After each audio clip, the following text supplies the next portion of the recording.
Bonsoir chers amis téléspectateurs de la 2STV yéen a ngi ci biir High Level di émission bi nga xamante ni day wane nit ku nekk fu mu mënti jóge mais nekk koo xamante ni teg na jéego ci àdduna bi ak ci dundam pour que ñu mën a def de sorte que sénégalais yi dinañ ko mën a gis di ci xool di ci roy pour ëllëg si biir mu réussir pour lépp pour askan wi quoi.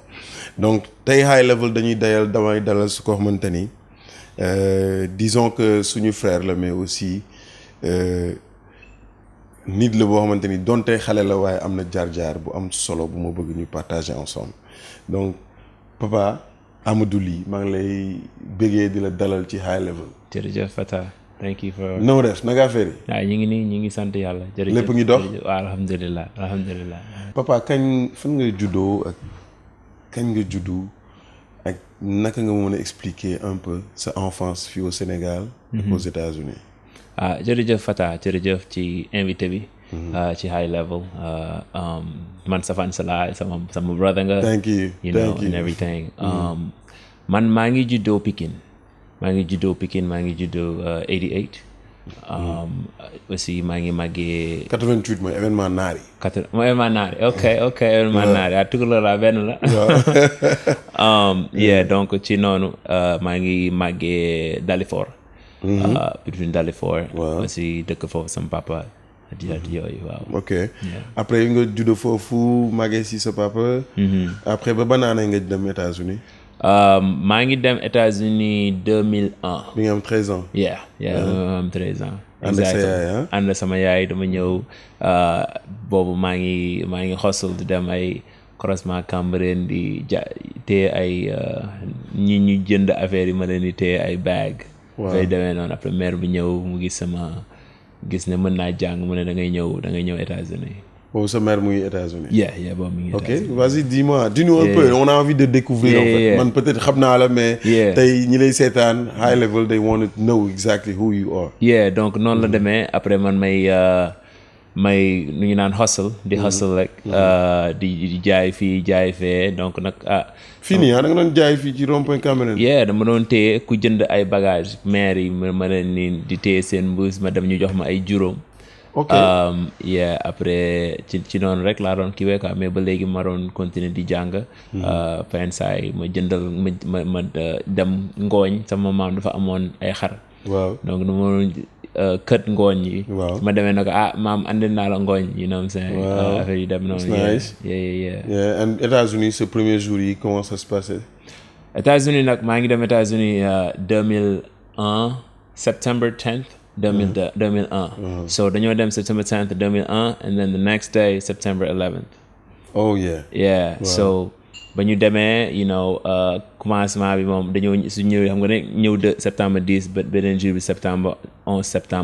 building yi collapse. nga tiit nekk New York waaye waxuma laa tiit sax. I was like man lii est-ce que fii lay est-ce que pour man xanaa États-Unis moom xanaa affaire yi day xew chaque fois ñëw rek.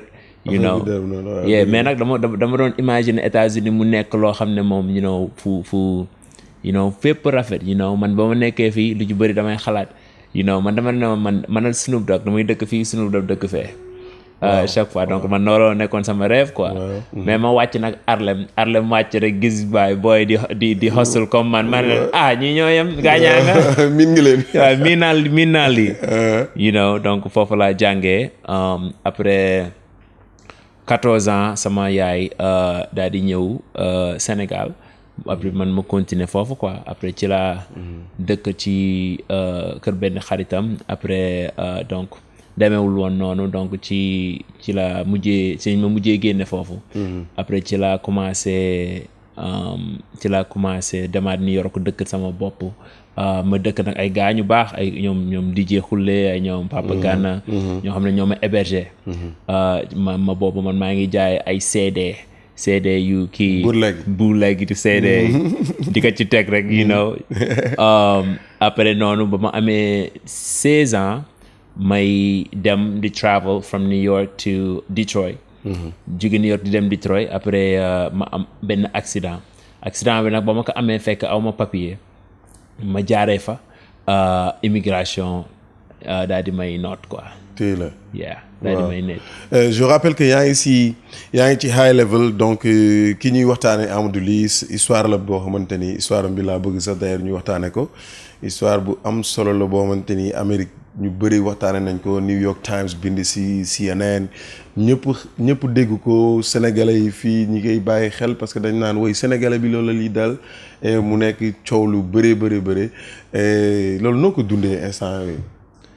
you know ba ma amee 18 ans boobu instant yi immigration ñi ngi may waaj yóbbu andi Sénégal. waaw donc ma ne naa profité comme que ñu ngi may waaj andi Sénégal dinaa profité naa gën a jàng you know après man benn gars benn tubaab bu weex bu ñëw Harlem sama école. tubaab bi ñëw di wax ne day def affaire robotique. ma ne man lii nan laa ci duggee xam naa ne mën naa jàng mat de xam naa ne mën naa aussi dégg naa français. so ma ñëw xam nga américain ku ci nekk ñi ngi naan damay def léegi man ma xool lan moo spécial ci man. loo xam ne sama amuñu ko. so après noonu moo xam moom après 2 weeks later. mu kool ma ne ma da nga ciy bokk donc ci noonu rek ma commencé ci ñii di ma waaj yóbbu ñun aussi ñu def robotique bi daal di gagné daal di. sa team gagné quoi sama team daal di gagné. fekk man bokk naa ci leader robotique bi quoi. so affaire bi nag daal di jëm kaw you know nit ñi ñu naan kii moom you know sama avocat dañoo am problème parce que dafa ne ma instant yi moom amul solution mais léegi ba ñu contacter New York Times story bi daal di ñu foogoon daal di blow man pour man sax du génn wala yu demee noonu. mu génn nekk ci kii bi front page bi. après ci noonu rek nga gis président ay Bush ay Hillary Clinton ay après noonu ci noonu ci la congrès Amérique daal di jël daal di présenter benn bill parlement right. Après ci noonu ci laa mënoon toogee donc ci ñu jàppale ma aussi. C'était sous l'ère de Bloomberg comme maire de New York. waaw aussi Bloomberg ñu bëri maanaam mu di ay Bloomberg ay Angelina Jolie ay Brad Pitt ay maanaam ñu bëri ñoo ci taxaw. pour ma mën a toog pour ma mën a maanaam continuer sama rêve. aussi ma ci profité di ci remercier président Wade. président Wade because gouvernement ku ma jàppale la aussi sama jàng mu fayal ma sama jàng lépp. États-Unis yow il a fallu que nga gis ko pour bu ñëwee moom moo la bëgg a gis wóolu la non. waaw commencement bi nag mu nekk loolu waaw commencement bi nag xawoon naa because dañoo soxla woon yenn document ci ambassade ba. donc ñu soxla document bi sama looy di contacter foofu mais dafa xawoon difficile. donc mais après noonu ba affaire yi jógee président bi daal di koy dégg mu ne kii moom Sénégalais la dañ ko ku ñu war a jàppale la. ku ñu te noonu la ma jàppalee. te aussi maa ngi profité di ko remercier because aussi ku la defal lu baax ngay wax. dëgg la après dis-moi tu es mu gis la moom tamit nga expliquer ko sa mu laaj la sa histoire nga wax ko après. mu wax la loo bëgg def nga ne ko da nga bëgg jàngi. moom dafa dégg affaire yi mu dégg ay Hillary Clinton ñëpp a ngi taxaw. après aussi mu ñëw mu ne dafa bëgg lancer benn chaîne bu ñuy wax diaspora. après mu ne ma dafa bëgg ñu lancer ko ma ñëw waxtaan ak gaañi temps nag maa ngi rus xam nga rek. ci noonu ci lañ gisee après toog New York après aussi mu ne ma da ngay ñëw Sénégal parce que dama bëgg nga ñëw suñu dëkk. après mu invité ma 2009. ci laa ñëw ci indépendance bi yooyu. di waxtaan ak moom quoi. ci affaire yu may def. si nga ko waxee exactement école bi nga bëgg a jàng fi nga bëgg a jàngee Hollywood. waaw ci laa ko waxee. naka la passion bi da nga amoon envie yow rêve la woon si yow nga dem jàngi. man lu américain bi naan dafa am right brain and left brain. maanaam. brain. waaw xel bu dafa am gauche ak droite donc am na ñoo xam ne seen xel gauche 50% la am ñoo xam ne seen lu ci bëri du yam man nag sama bos dafa yam man mën naa def artiste mën naa def comme mat. amu ci kii quoi. so commencement bi may jàngi ingénieur après ba noonu ay Universal ne day def film si sama vie. ci noonu ci laa commencé dem Hollywood aussi Angelina Jolie may dem ay seen set yi fu ñuy tourner di gis yenn affaires yi mais affaire bi neex ma quoi. ci laa ko commencé jàng après noonu 2009 ma daal di dem États-Unis ma daal di dem Hollywood. da nga dem dugg ci école boo xam ne spécifiquement acting école boo xam ne loolu rek lay jàngale. ni ngay caractère yi nan lañ koy defee you know émotion yi nan nga leen di génnee ay yu demee noonu quoi donc est-ce que jàng nga exactement ba yegg ci fi nga war a jàng ba plafonné am ci sa degree right jàng naa ba am ci sama degree aussi di jàngale suñu mbokk yi foofu di leen guider nekk di mentor yenn acting yi yu demee noonu waaw that's perfect man loolu laa la bëgg woon mooy sénégalais la bu nekk California nekk di dëkk Hollywood te mu ngi jóge fii Dalifort dëkkoon di dem ci rond-point Cambérène comme ni nga ko waxee di jaay bagage donc everything is possible in life yaa ngi ci high level so we be coming right back.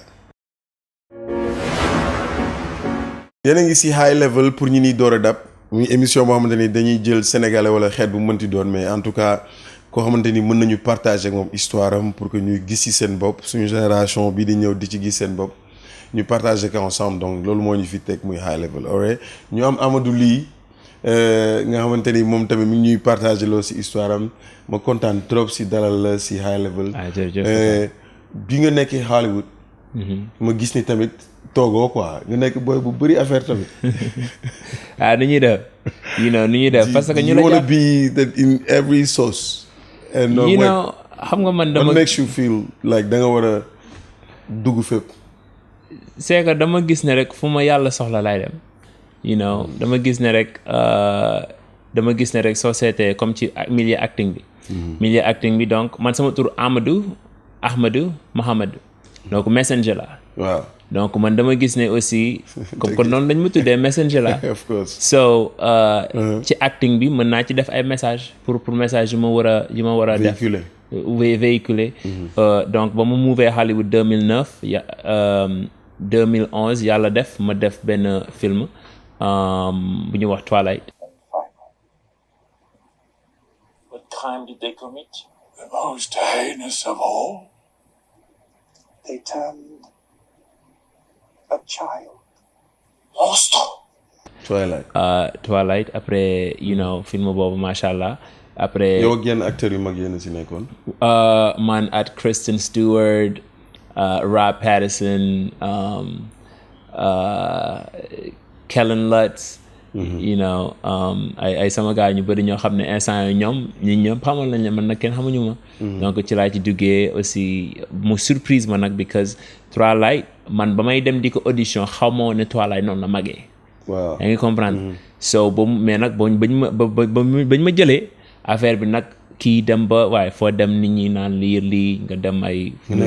big star bi Hollywood. ñi xam nga rek sant yàlla quoi. léegi seen movie première bi tam xam naa dinañ jéem a illustrer image yi ak Daxman ak Modou mais di wane ko tuuti parce que da nga tu étais habillé vraiment très différent you looked very awesome for me but sometimes weird for some others isn't it? And I think that's the beauty of it I think sometimes I think you just gotta follow the path dama gis ne avant Black Panther di génn ñun ñu bëri man dama màggee États-Unis moom fa demee booy dañ ma waroon wax African booty scratcher maanaam africain dañuy xosi kuy xosi taatu nit ñi la ngeen baal ma so loolu ma def décision boobu ma def ak loolu ma sol il fallait que ma tourné waat ak ñooñu noonu doon xeex africain at ci lu ma nekk ma wan leen ne ci lii laa fierté ci lii laa nekk te ci lii laay gañee. xeex bu metti la nga nekk ci di ko dund du ma ni xeex sax mais en tout cas lu metti la nga koy dundi ci biir ay benn popularité bu mag bu la comprendre wala di la sànni ay. je pense que c'est très difficile nga nekk xale. ça te forge en fait. mais dama gis ne rek.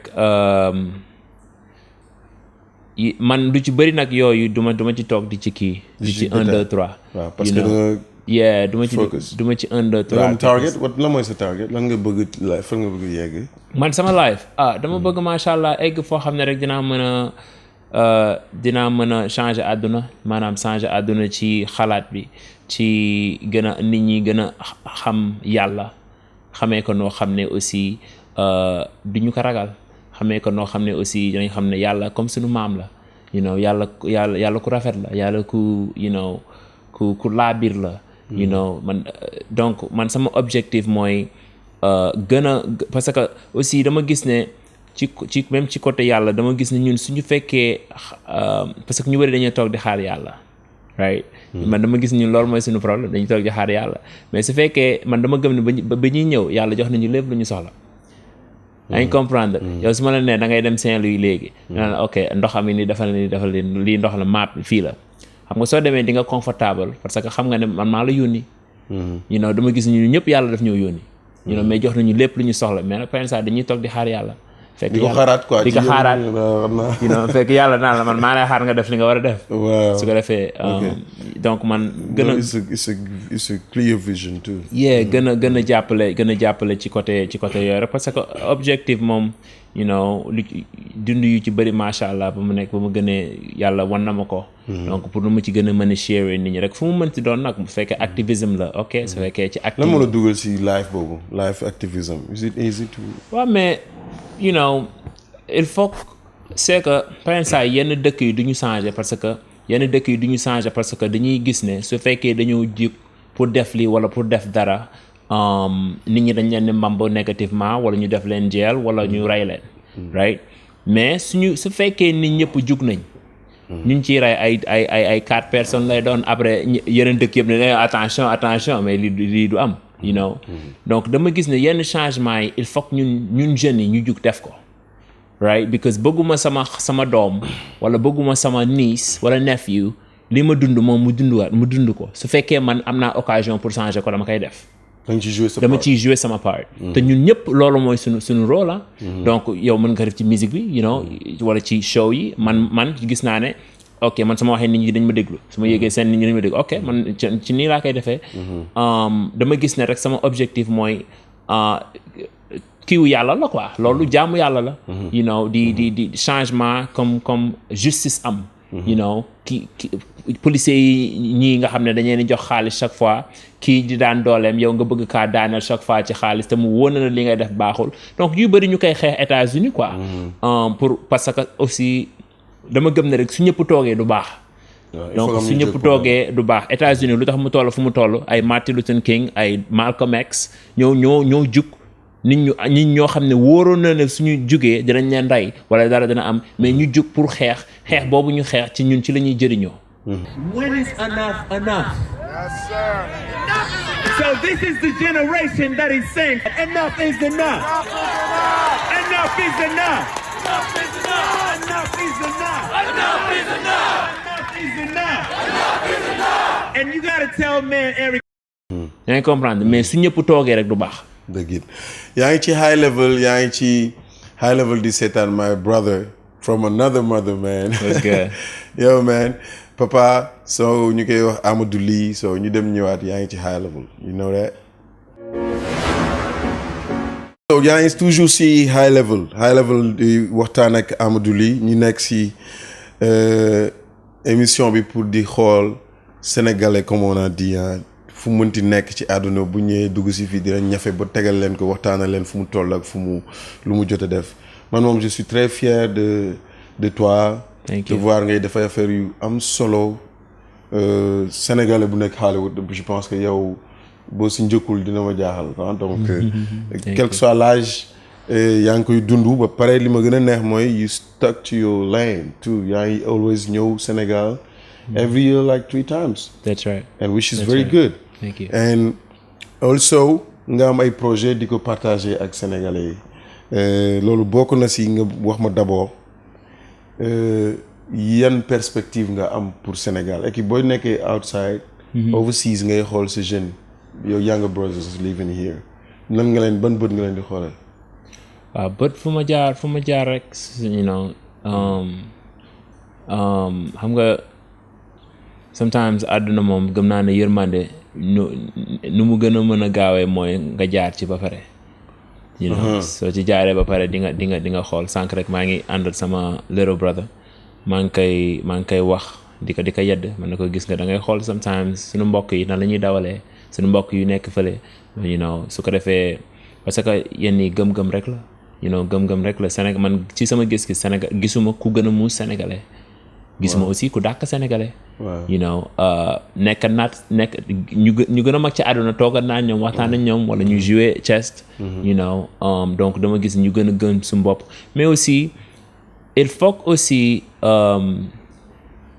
yenn xeex yi moom il faut ñu xeex ko quoi you know yenn xeex yi il faut ñu xeex ko because dama gis ne aussi ñun dañoo noot ba léegi dañoo noot ba léegi ci politique dañoo noot ba léegi you know te aussi ci gis-gis askan wi dañu nekk tamit ci rêve yu bëri ba nga xamante ne dañuy fàtte nekk seen bopp dëgg-dëgg complexe bi dafa complexe bi ay da ngay dem école pour jàng ñun suñu maam yi xamuñu leen ñun maami tubaab bi lañ gën a xam maami tubaab bi lañ gën a xam you know da ngay taseet koo xam ne sometimes you know te lu ci doy waar mooy nit ñu xam dañu nekk ca kaw ñoom dañuy fier dañ ñoo bëgg you know dañ ñoo bëgg yenn affaires yi quoi yenn affaire africain yi mais ñun traité bu baax ñu xam ñi ñu xam ñi ñoo xam ne duñu raciste mais ñun ñu ngi xool chaque fois ay you know ay fait ay fii moo tax comme yow nga def musique boo xam ne musique culturelle la nga jël ko mu nekk musique sénégalais nga renforcer ko xam nga loolu mooy fierté quoi loolu mooy gëm sa bopp loolu mooy andi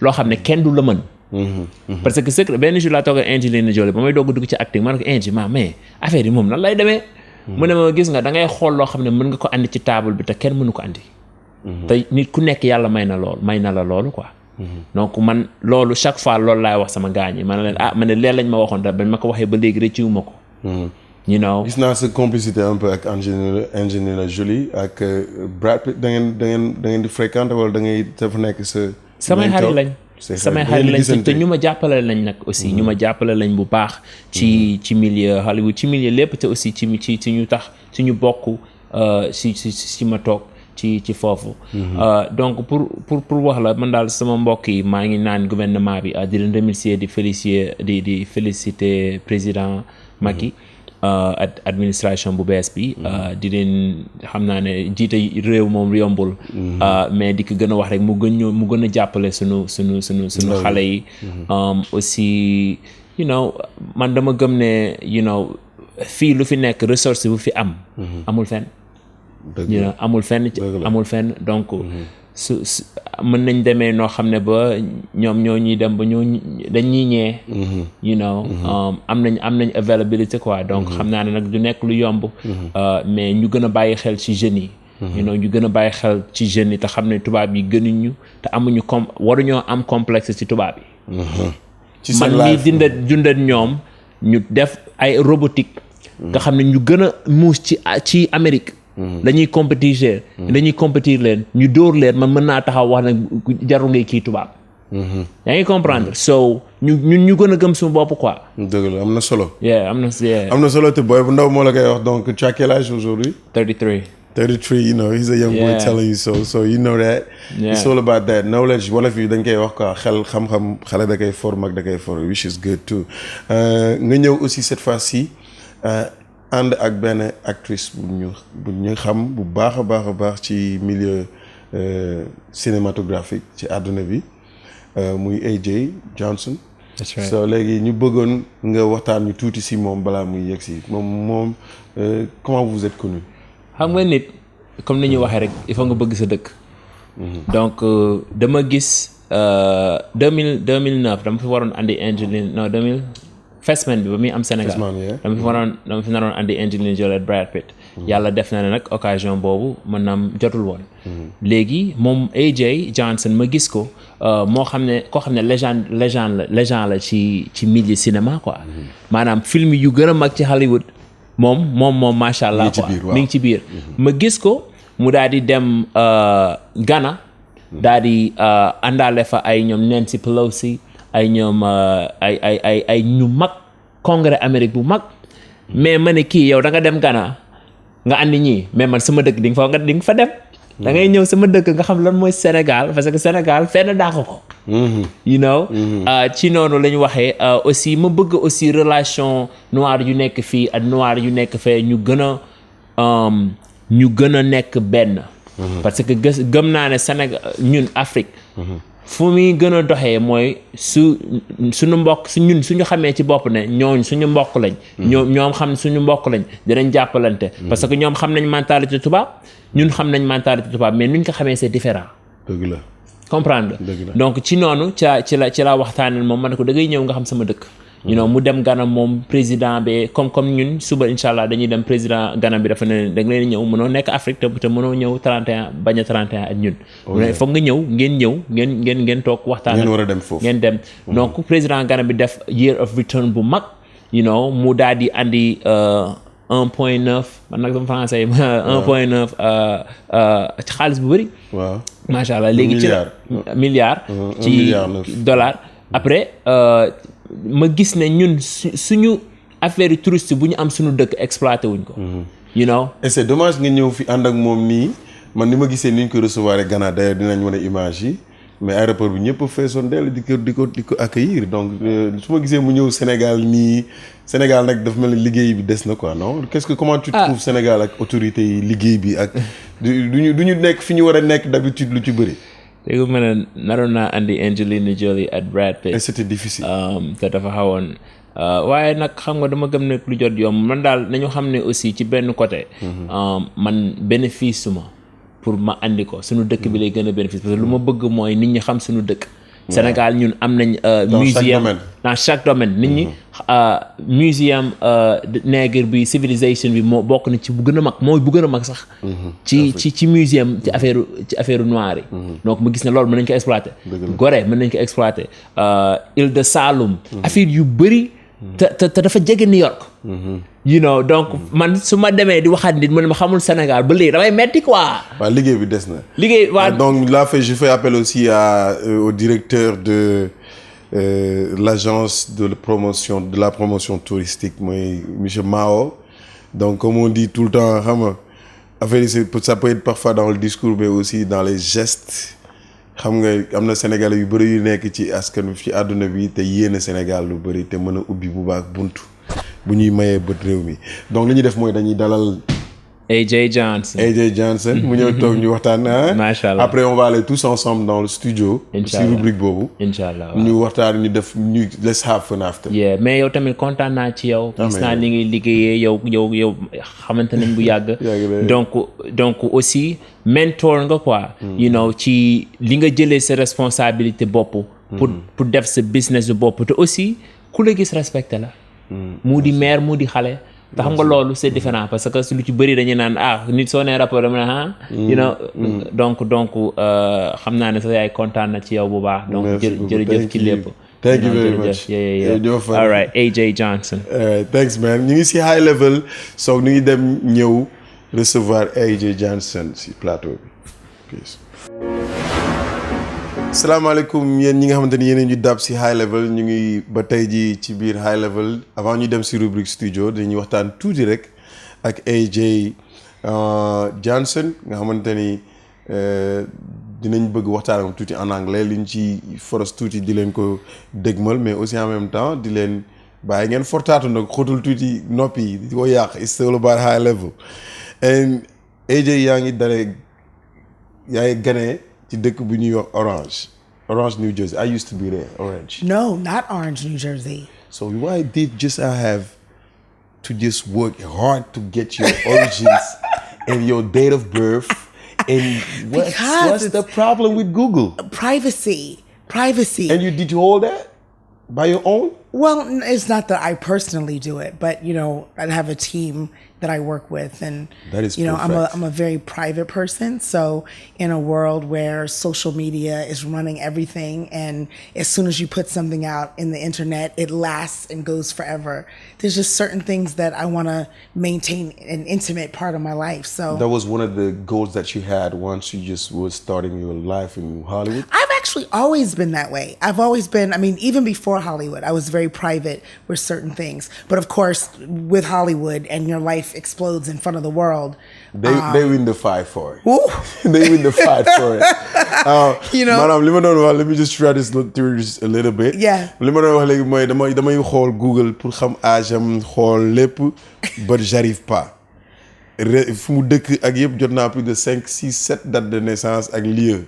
te nee na moo ko def exprès parce que ak teamam bi muy liggéeyal parce que dafa bëggoon garder côté privacy. It's easy to do that just because of when you're just a celebrity, people just wanted to have lot of information about you. Yeah, everybody wants to know everything. And I feel like some things are not for everybody. And so I like, you know, when you live a life of being an actress and traveling the world, like being, you know, I know we're going to talk about it, but now being here with you in Senegal and having traveled to Côte d'Ivoire and Ghana and now doing, you know, global philanthropy, everybody has access to so much information. Yep. And so for me, my close friends, my family, we have to figure out what keeps us intimate and close. And it's not just worldwide. And some people want to have the information to themselves. Some people don't want to know everything. So sometimes I have to send some video to just my friends and family, and then other video I can post on Instagram or on the internet or YouTube. That is professional. Yeah. But everybody doesn't want to share all the information. So I try to respect that. Oh, dafa am ay ci gis-gisam gis na ni nit même boo siiwee am na ñaari côté boo bëgg wane bi yem ci sa diggante ak say mbokk ak say kër ak yi nga war a wan public bi te loolu gis naa ne gis-gis bu professionnel la te du ñëpp ñoo koy dundee donc xam naa ne xam-xam bu ñuy partager la aussi si célébrité yi nekk fii ak journalistes yi aussi di respecter diggante liggéeyu nit ki ak dundu privé c'est important. I think the journalism this has to respect that too. You would think they would, but I think again we're in a time where the more information that can be dispersed about you, the more the journalist is happy about, and especially in America, the subject matter is dysfunction. Dysfunctional relationships, dysfunction family, dysfunction in your career. Nobody wants to talk about, you know, the fact that you're great and you're thriving and things are going amazing. They want to hear when there's problems. Yeah, they always, you know, so they're always looking for the problem. Excited. Yeah.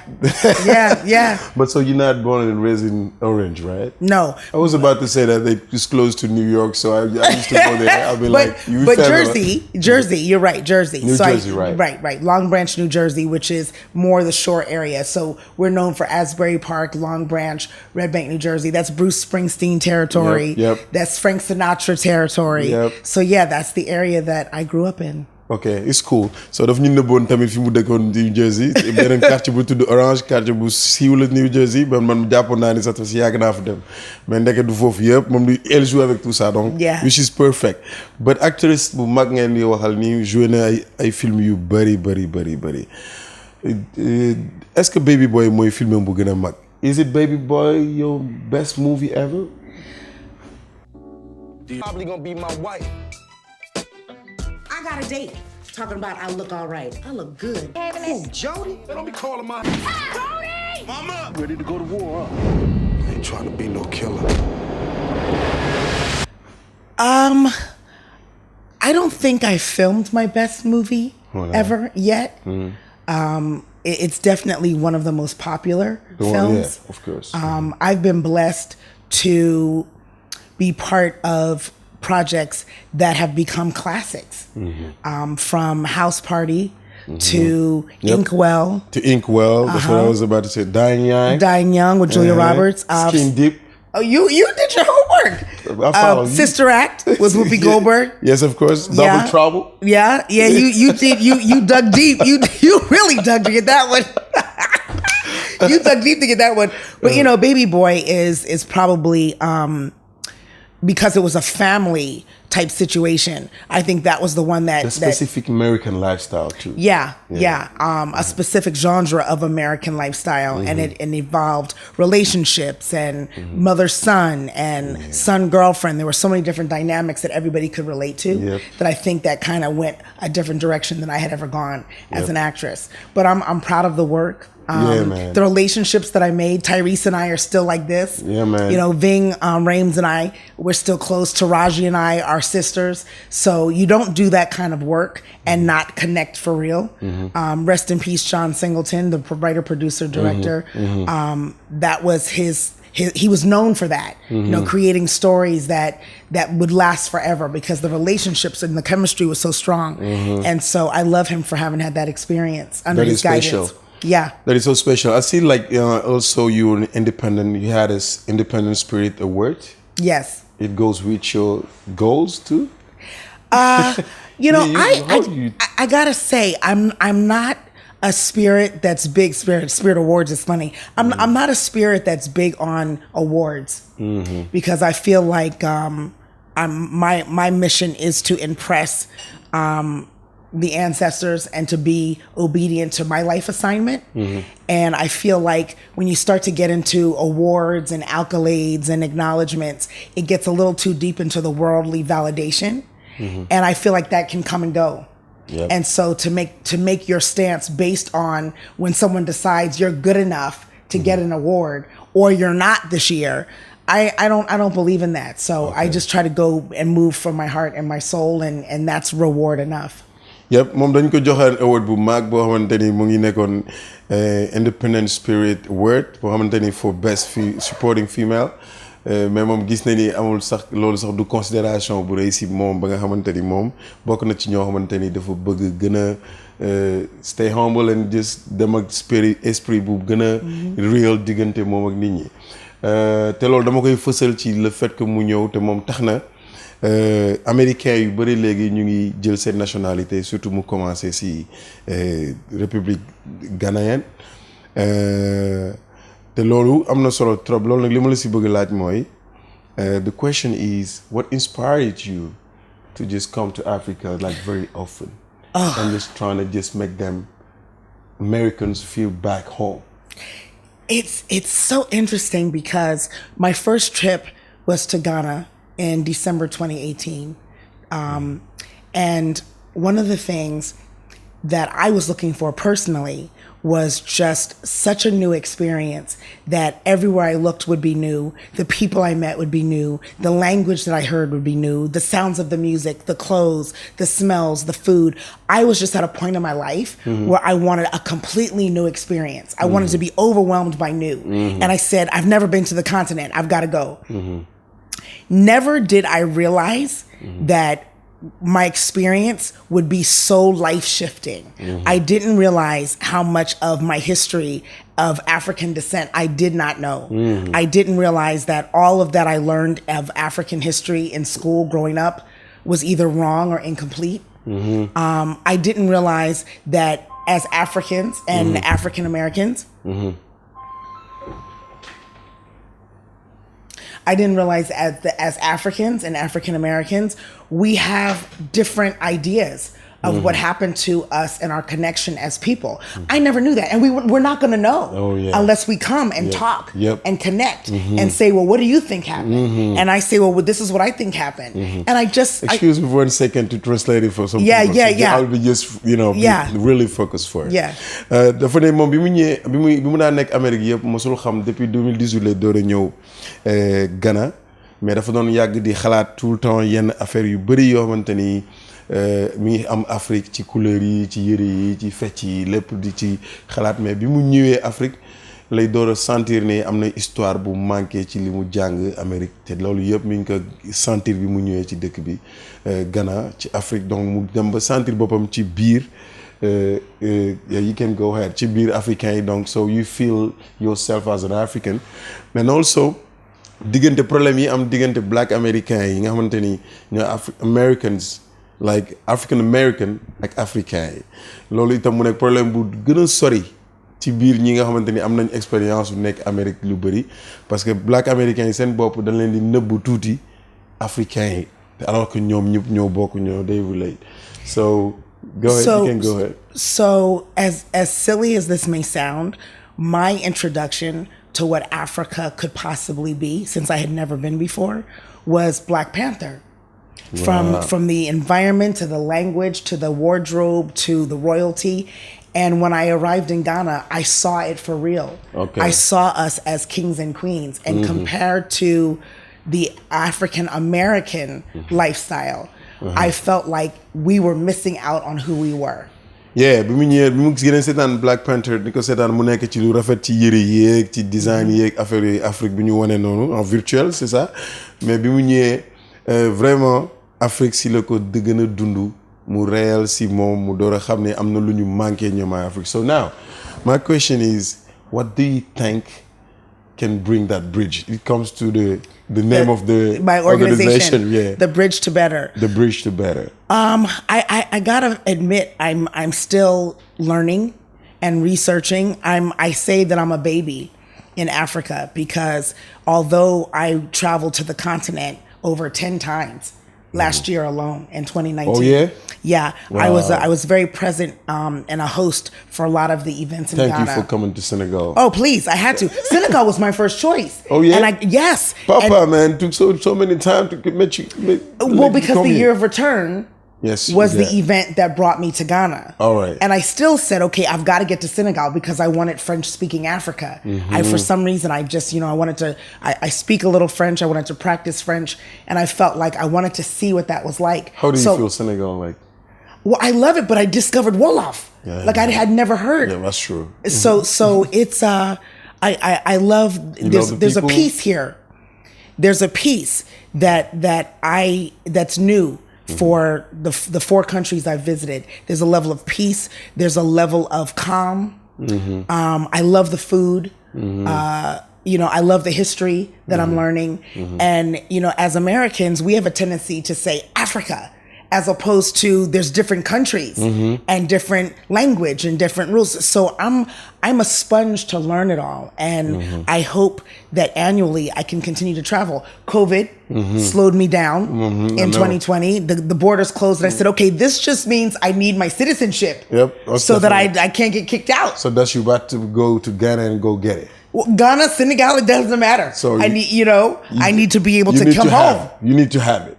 I need to have so mu ngi noonu moom donc bi mu ñëwee Sénégal moo doon premier choix am si dëkk bu muy ñëw Afrique mais mu yàlla def mu njëkk dem Ghana dem na ci 10 ans presque si benn at bi 10 fois si benn at bi et donc depuis lors parewul pour di taxaw pour di ñëw Sénégal ñëw Afrique donc bi mu ñëwee Sénégal nag gis na fi jàmm bu bëri gis na ni nit ñi dañu dal gis na ni seetlu na ni aussi lekk bi neex na trop donc li ëpp solo si moom fi mu toll nii lu muy def mooy jël nationalité fii ci réew mi te donc je pense que organisation tamit si loolu la jóg lu tudd mooy bridge to better mooy pont bi nga xamante ni mooy yóbbu ci waaw ngëneel ay ngëneel. Thank you very much, man. We're very proud to have you here. Thank you. And so my next question is, how do you think like you'll just be organized to get Americans now start knowing and understanding, start coming and discover Africa and get us as a same family? The first part is awareness, increased and elevated awareness, which is actually what had me return so many times in 2019.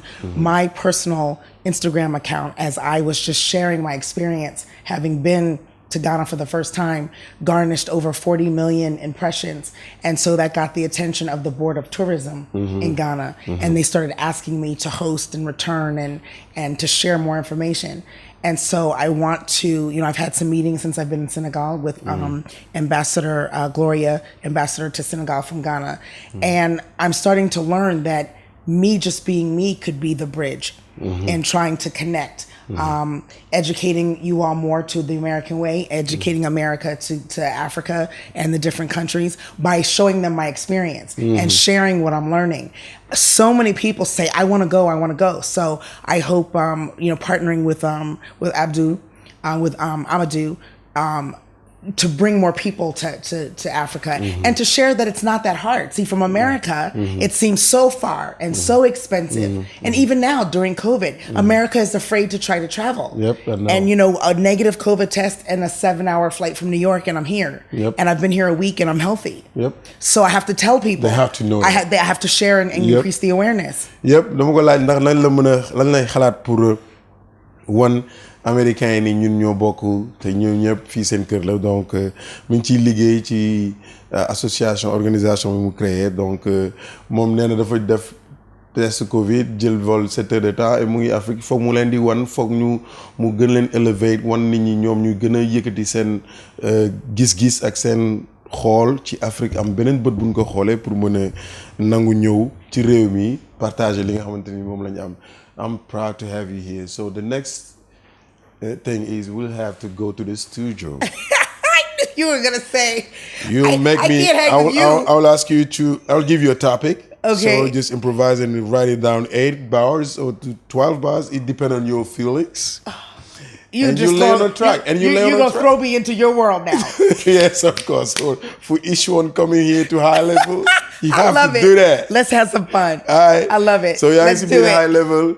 yow ñu dem ci rubrique studio.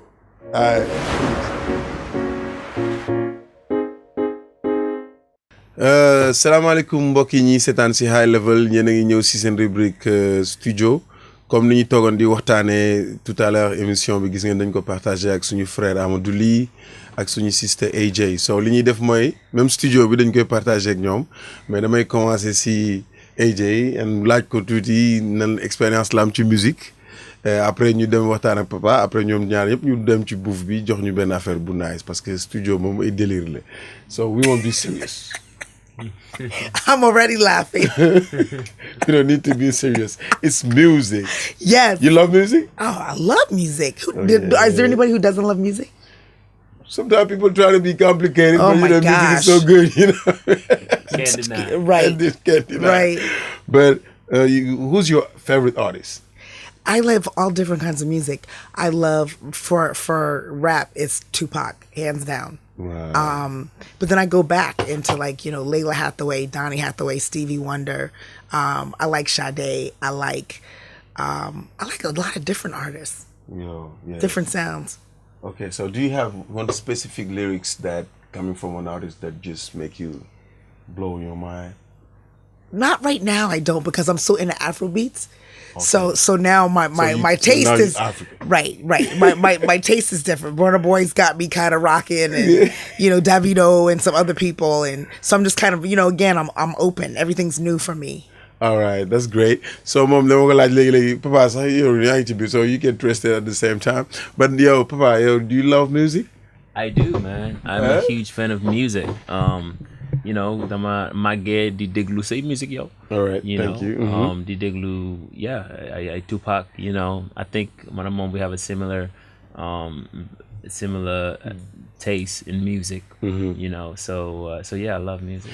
What do you think when people say if Tupac was still alive, there will be more gangsters in this world? Conscious gangsters. They're gonna be gangsters then. Conscious gangsters. Okay.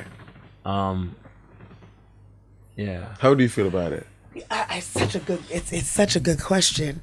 I think he probably would be more of an activist than a gangster in his maturity.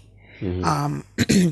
I think he would have seen the way that the world was going, and his voice would have still stayed as true and loud as it was before. But I think his style of sharing his thoughts would have matured into more activism. Amen. Okay. Loolu dëgg la nee na dama la ko laaj Tupac bon yow sax mën naa waxaale sa wax sax parce que dama ne Tupac bu doon dund ba tey ci ñi ko bëri ñu ngi koy gisee dañu jàpp ne dañuy gën a créer ay bandes yu bëri mais moom papa am gis na ni day nekk ay bandes yu am xel yu muus moom mu jàpp ni en réalité loolu la sax parce que nit ñi bu ñuy màgg moom sax da doon changer démarche am pour gën a nekk activiste. So let's say you guys are Tupac then.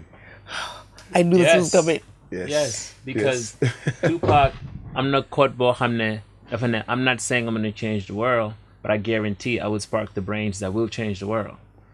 So waxuma ne dina changer aduna, mais dina la garantie ne ñi di changer aduna man maay enflammer sen mind. Donc man xam naa ci bokk. I know I'm part of that. That's great though. So we in the studio, so we won't be that serious. I'll give you a paper and a pen and a topic and a beat. And I get to do my thing? Yes. Okay. A beat that be made with my producer, Daman.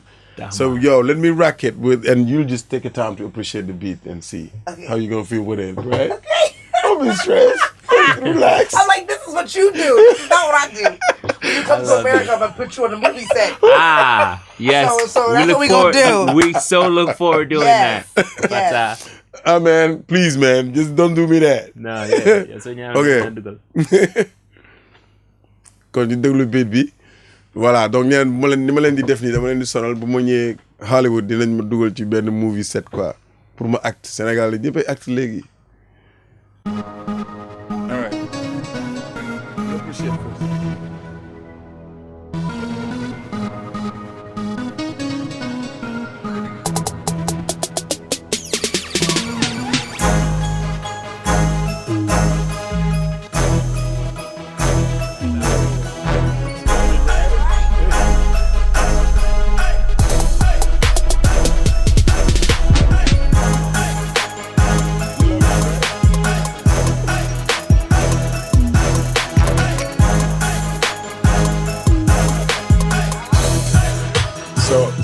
you to write 4 to 8 bars of you and welcoming in Africa some Americans. So you invite them to come to Africa.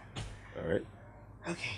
So Papa, you follow the mood, right? Oh man, you want me to go in yes, there? Yes, of course. Yes. Of Come course. on. So you ready? Yeah. Okay, so Yidama. So I'm gonna give you the earphone. Yeah, I won't gonna bother you that much, so you can take your paper and get to the booth. Go AJ, go AJ, go AJ, hey. Get it. I have to get her a record deal. So yaa ngi AJ ci biir rubrique studio nañ déglu li muy def après ñu ñëwaat léegi.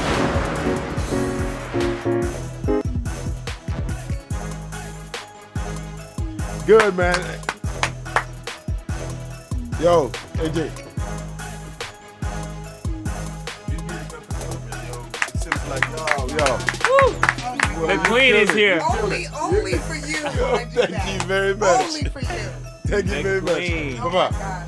Papa, Fata. please complete it. Fata, You never know, man. It can be a hit, though. You never know. You never know. It can be a hit, All brother. of a sudden, it's the hit. Get in the booth. All of a sudden. Kill it. Kill it, man. Go, Papa. That's how it goes. So, yeah, I'm Papa. Moom tamit ci biir high level studio, right? I love it.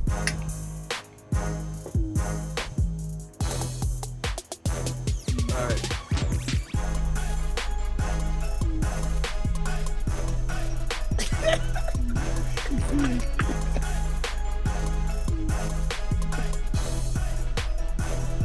Wow, yeah, wow.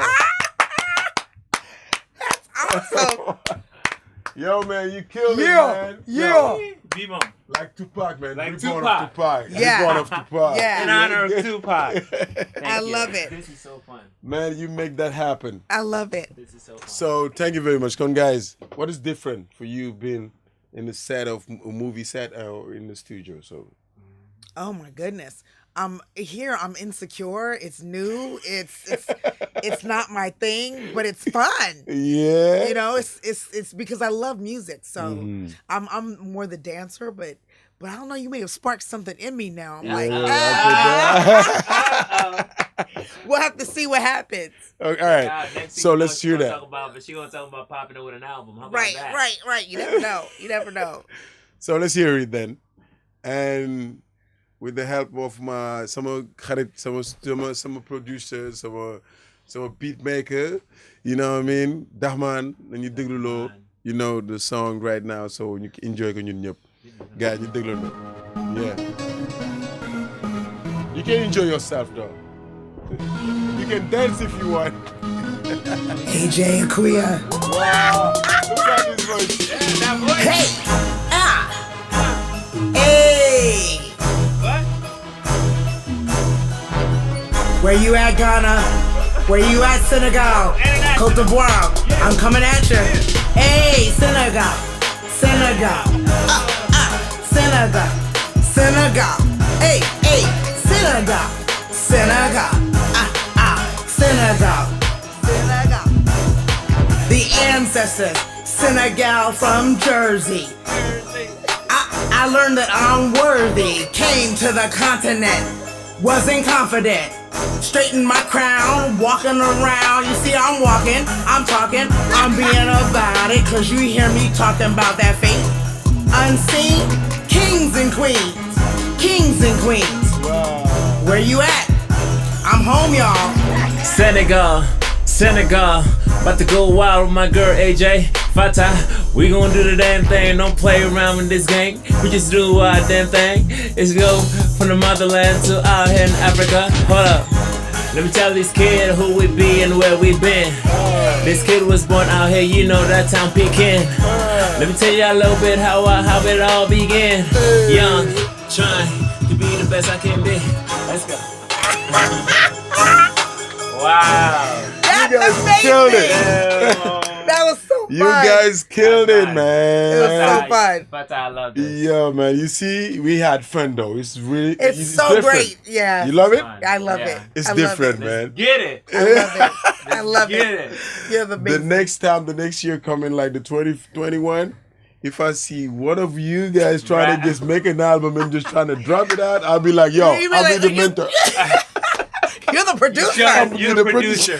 That's right. producer. Executive produced by FAT and Right. El Presidente. Yes, man. Merci beaucoup, guys. You're going to see high level. Thank you for coming out here. you for having me. I'm very happy to have you here. If you can say some words, your last word, and just appreciate the show and everything. So, AJ, we're very happy to have you here. Well, thank you for having me. And all I'm going to say is the title of the show is what it is. 2021 is all about high level elevation. So this is the beginning of it. So I'm so honored to be here and my new friend, my new brother. Most definitely. So if you use the chorus, you just have to let me know Yep. that you're going to take off my track. All right. So, I will do that. I'll make sure I do that. All right, but thanks for having me. Thank you very much. Bye-bye. Non mais kontaan ci yow, you know, kontaan ci lépp ci ni nga jëlee sa temps invité ñu.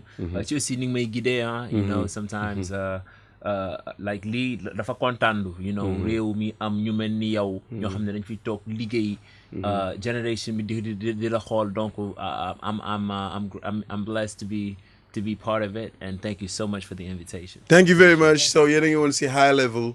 So ñu ngi demaat ñëw beneen yoon ak beneen daanaan. Thank you very much. Merci ci ak Modou si caméra bi, Dahman ci caméra bi ak production bi ak son ak lumière and everything. We good. Thank you very much. All right, bye.